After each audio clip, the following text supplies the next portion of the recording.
Bienvenidos a Soy Violento, Soy Macabro podcast. Yo soy Ali. Y yo soy Dee.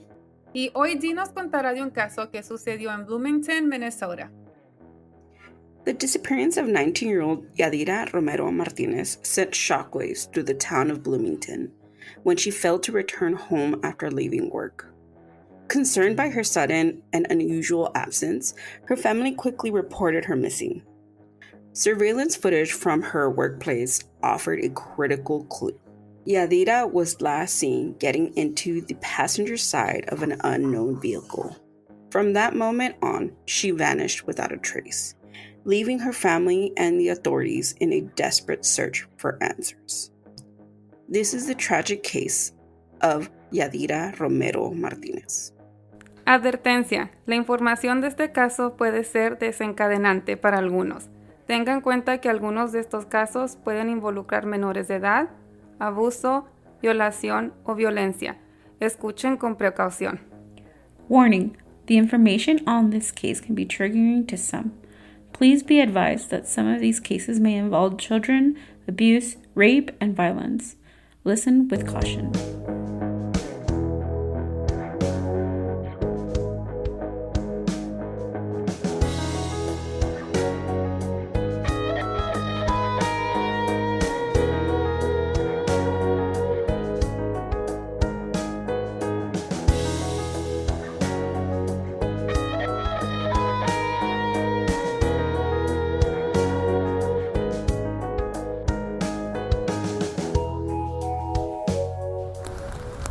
She had a really good personality. She was always inviting.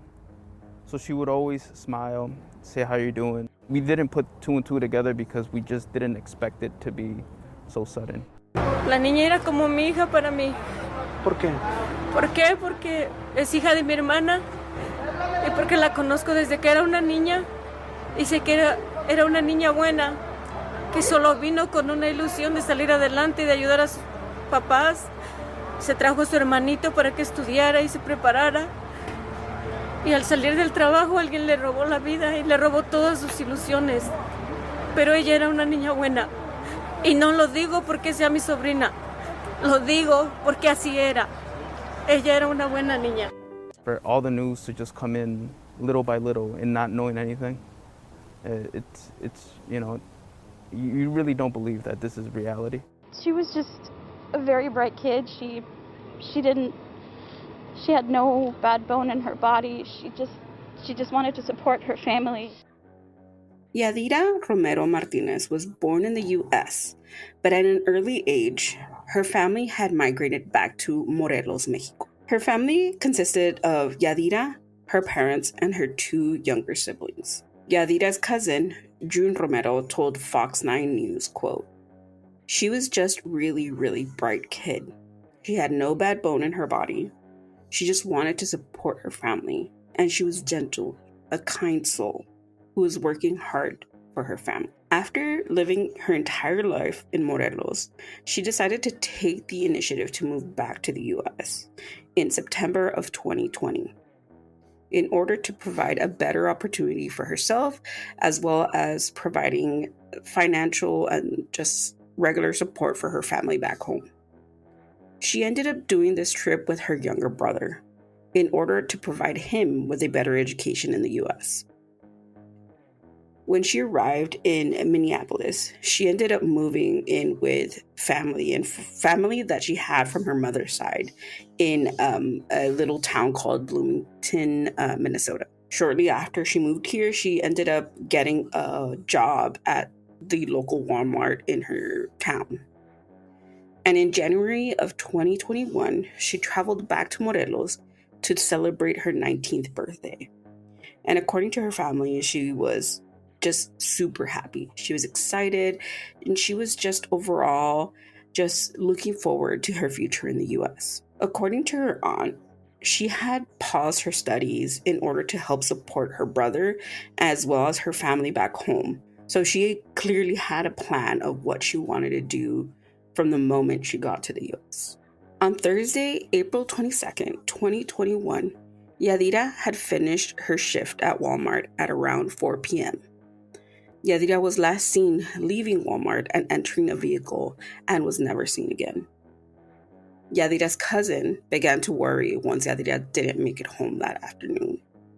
They assumed she might have stayed late at work or that she ended up going out with some friends. So instead of going straight to the police, they just stayed home and just waited out until morning. After not hearing from Yadhira, the family ended up going to Walmart that next morning to check if Yadhira had gone into work. The family were told that Yadhira was actually never reported herself to work that morning. And that's when the family began to worry.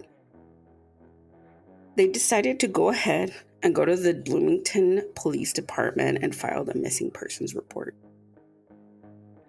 As soon as the missing persons report went through, investigators quickly went to Walmart and obtained the surveillance footage of the day that Yadhira went missing. At the 4 p.m. mark of the video, they see Yadhira getting out of the Walmart and going into a vehicle and sitting on the passenger side of that vehicle next to a man. Then the car is seen driving off with Minnesota license plates. It was unclear who the person is. They just remember writing down the license plate and they were just going to go ahead and go through their system and figure out who it was. At first, the family assumed it was probably a ride-sharing app like Uber or Lyft. As soon as the investigation started rolling out, they realized that Yadhira didn't have a request on her phone through any of the ride-sharing apps. So they began to notice that something was more sinister underneath this whole mystery. On that same day at 12:32 p.m., dispatchers received an alarming call from a homeowner reporting a welfare check on a woman that was in one of her rented rooms within her home. The woman claimed that she had seen an unconscious woman in one of her tenants' room earlier that morning. According to the police report, the homeowner said that she had walked by the room at around 7:30 a.m. and had seen women's feet hanging outside of the mattress. The man that was renting the room told her that the woman he had brought home got a little bit too drunk the night before and, that not to worry about it. As soon as he said that, he closed the door and locked it. She continued to say that the tenant was packing a bag with clothes and food. Then after he did that, he locked the room and drove away. According to the homeowner, she remembered that the tenant had arrived to the home with a young female around 6 p.m. the previous night, and he encountered him the next morning. She felt that some of the activities that he was doing was unusual, which prompted her to start recording his actions. Once she finished recording him throughout the home, she recorded his car leaving her driveway. I'm sorry, this was era un hotel? Or no, it was a house. So she has a 2-story house. Okay. And according to the police report, the bottom part of the house was her part of the home, and she rented the 2 upstairs rooms in the second floor. The people that lived on the top floor shared that floor, and then they just shared the kitchen. So it was basically a home that was just divided into 2 rooms, basically. Entonces ella conocía a esta persona. Él ya llevaba tiempo ahí viviendo? Actually, he had just moved into that home on February 23, 2021. So literally a couple of months prior to this incident, maybe 2 months prior. According to the homeowner, the person renting the room was 23-year-old Jose Cuencas Zuniga. She told authorities that Jose had moved into the room on February 23, 2021, and his rent was due the day he was packing his belongings in the duffel bag. She told authorities that he had asked Jose for the payment for his rent, but he refused. He said that he wasn't going to pay rent anymore. When she asked for the key to the room, again, he refused and left the house.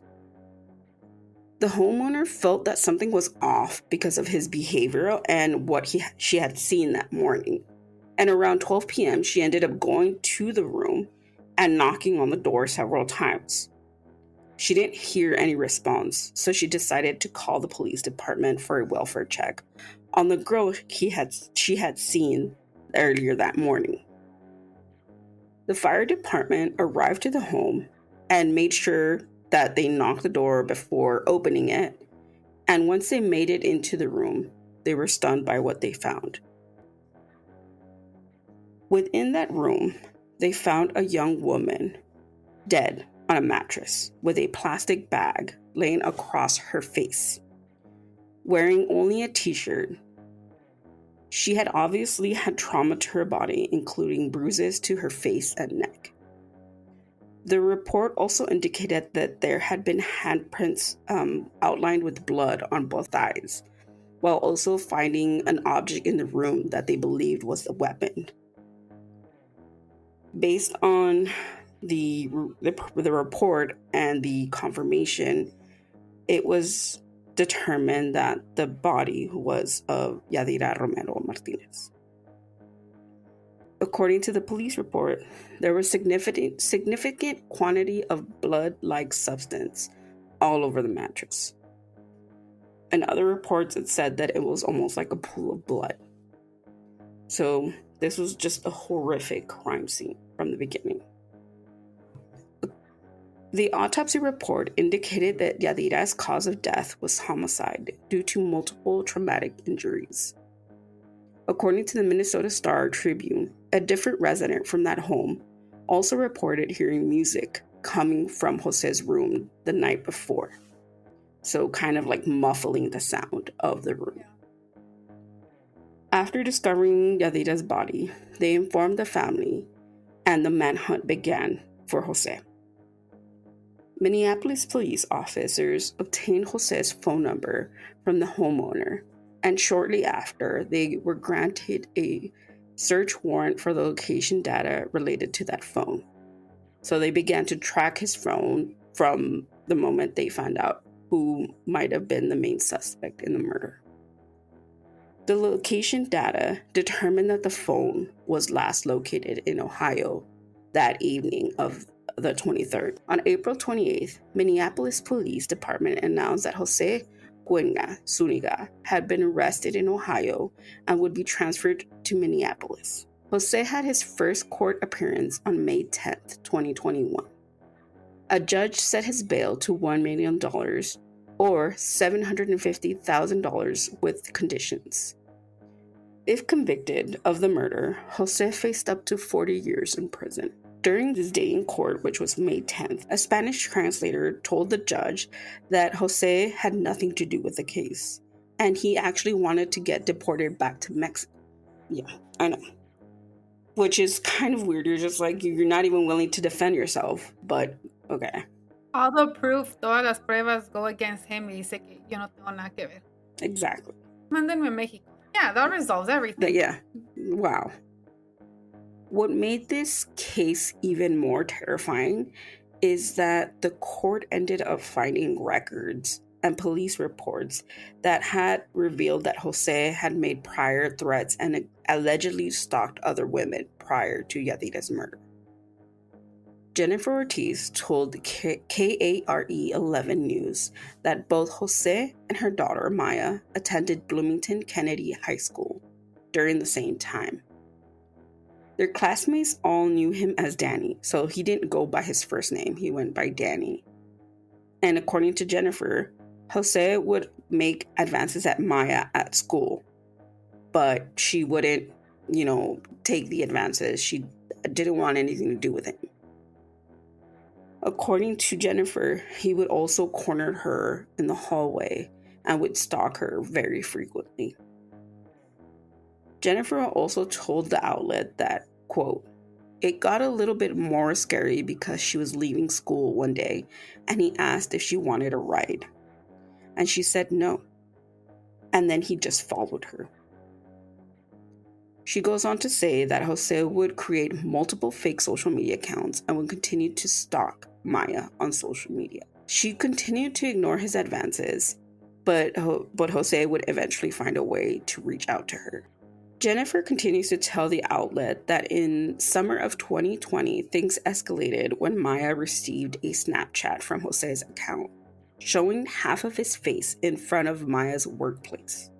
So he took a selfie, and it just shows the logo of where she worked, and it's just his face. So it's kind of like, look, I know where you work. Stalker, yeah. Yeah. He knew all her And- information. Exactly. It's so terrifying. Very. That's actually when the family decided to file a police report to the Burnsville Police Department in July 2020. But they were also shocked when they found out that Jose had previous charges. We go further back to September 30th, 2017, when a 25-year-old woman had reported Jose and told them that she had worked with him previously and that they would go out like probably 3 or 4 times during their working time together. But they had no like intimate relationship. It was just kind of like them hanging out. The report mentioned that the woman had gone to a baseball game with her ex-boyfriend. And when Jose found out that she had this interaction with her ex, he sent her several text messages saying how he was going to kill her and how she was going to get shot in the head. He also sent her a video of himself holding a gun and just posing with it and sent it to her. Jesus. I know. And they, like, in the interview that I heard, you can hear her talking to the police and trying to file this report. But she was very, like, scared, but also very, like, she almost, like, felt sorry for Jose and saying, you know, this is not his fault. Like, he has some mental health issues. He really needs help. Like, I just don't want to, you know, get him in trouble. But at the same time, I don't want this to escalate. So it's kind of very, like, just scary how even throughout this course of trying to press charges, she was kind of backing out a little bit because she felt like there was an explanation on why he was doing this. There could be an explanation, but Mm-hmm. doesn't justify que esté haciendo esto. Yeah, exactly. Jose was charged with a felony level charge of threat of violence, but he pleaded guilty to an amended charge of obscene and harassing phone calls, which is considered a misdemeanor, and he only spent 3 days in jail. When it came to Maya's case, the Burnsville Police Department told the Ortiz family that they had trouble finding Jose and only reached him by phone on July 7th, 2020. According to the report, quote, Jose was advised to stop attempting to contact Maya, to stop showing up to her employment, and to stop harassing/stalking her. I advised Jose if he were to continue doing what he was doing, he would be charged with a crime. So that's all they said. They didn't press any charges, didn't, look further into it. They just gave him like a slap on the wrist. Jennifer told KARE 11 News, quote, "We did say something. We tried. We really, really tried." It is still unknown if Yadhira and Jose had known each other prior to the murder. It is truly unfathomable that Jose and the 2 other women that were involved in this case couldn't do anything to stop him. Sadly, a life was lost because this man was not charged with a serious sentence. After the tragic death of Yadhira, the community of Bloomington rallied around her grieving family, and visuals were held in her honor. Funds were raised to bring Yadhira's body back to Morelos, and Juno Romero expressed their gratitude to Fox 9 News, saying, quote, "I'm just really grateful for everyone who came in, and I'm happy how much people care about someone they didn't even know." As of today, there has been no significant updates on the case or on Jose's verdict. All we can hope for is that Yadhira and her family receive the justice they deeply deserve. This is a tragic case of Yadhira Romero Martínez. Ella dejó de estudiar un tiempo porque tenía ilusiones, quería ayudar a sus papis y quería trabajar un tiempo y después ponerse a estudiar otra vez. Pero ya no está. ¿Quién vive en esta casa, señor? Yo no sé. Aquí fue donde la mataron. Yo no sé quiénes viven acá. Ella no vivía aquí. Aquí la trajeron y aquí la mataron. I'm just very grateful for everybody that came, and I'm so happy how much people care about someone they didn't even talk to. So, no tenemos update de cuánto tiempo le van a dar, No. pero está en la cárcel. No pagó la fianza. He didn't pay the bail, but we don't know if he was deported or if he's still in jail. Oh. Like, I tried my best to like go through different documents, Google different things, and type different things. I even went on Reddit and started typing like crazy, trying to find something. Right. I didn't find anything. The only thing that is known is that he had that May sentence. And somebody tried to do like an update to the case, but it was just the same information. There was no update to his sentencing. Entonces él nunca dijo la razón por, bueno, No. he wasn't gonna say it porque dijo que él no tuvo nada que ver. Entonces no saben por qué, si Yadhira lo conocía, por qué subió al carro, no saben nada de eso. They don't know anything. No. They like there was a lot of theories going around that she probably thought he was like her Uber and then like just went with him. But then it doesn't make sense because she willingly went to his house. Like there's like according to one of the articles that I had seen, somebody's like recording device from across the street or near the house of where Jose lived, there was you see them both walking and to the house. So we don't know what exactly happened because we don't know if they knew each other or if like how they talk, like if they met that day or if anything happened. Right. They just know. If he threatened her and said, si no caminas y te metes a la casa, te voy a hacer algo. Yeah, like there's like so many things that are like not, confirmed within this case, and he's not talking, so we don't know anything. We just know that she didn't request an Uber, and he wasn't like working for Uber or Lyft or any of the ride sharing like apps. So we just know that she just went into the car and left. Yeah, that's all that's known. I know. It's so sad. It's even like throughout the whole research of this, it shows how impactful this case was to the community of Bloomington and even like organizations within Bloomington that were trying to, advocate for her and advocate for like women to get the protection that they need and taking their cases seriously and not just like, a slap on the wrist. Like, that people deserve, some sort of like justice for what's happening to them and taking like stalking and just like abusive behavior like this into consideration when it comes to pressing charges and not just a warning or like 3 days in jail. It needs to be heard, and women need to be listened to when it comes to these type of things, because then we can truly avoid something even more tragic from happening. And that was the case for this week. Again, we truly appreciate you guys for listening, for giving us suggestions, and for letting us know what you want to hear, what you want to, us to research. We accept all of them, and we have a catalog of them, and we're trying to get through them. So thank you so much for all of your help. And if you want to listen to the rest of the 125 episodes, thank you. You can listen to our whole catalog on Apple Podcasts, Spotify, Amazon Music, or wherever you stream podcasts. Just type in Subiendo podcast and our catalog should be there.